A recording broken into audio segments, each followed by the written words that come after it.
ANC, EFF, DA, COPE, these parties' campaigns are in full swing. These May 7th elections come 20 years after South Africa elected its first black president, Nelson Mandela, marking the end of white minority rule. Mr. Mandela's ANC party has dominated politics ever since. Analysts predict the ANC will win again, but by a smaller margin, given its poor record on basic service delivery, entrenched unemployment, and corruption scandals.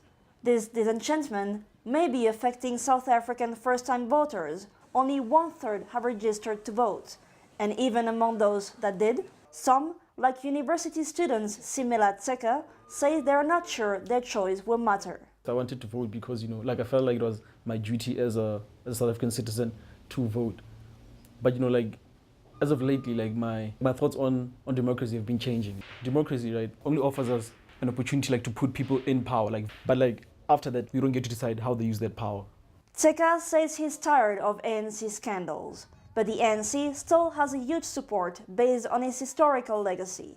In the Kliptown district of Soweto, Thabisile Gasa does not hesitate when asked whom she's going to vote for. Jacob Zuma, of course. Because of ANC, we have our freedom. Gasa says while her main concerns are a lack of jobs and schools in a township, she believes 20 years is not enough time to fix all problems, and that President Zuma and the ANC will eventually deliver. ANC support runs in the family. Gaza's mother, Elizabeth Mncube, says the ANC has made her life better. I'm happy with the ANC because they gave me a grant and they promised me a house. Mncube says she has been waiting for that house since 1999, but is confident the ANC will eventually deliver.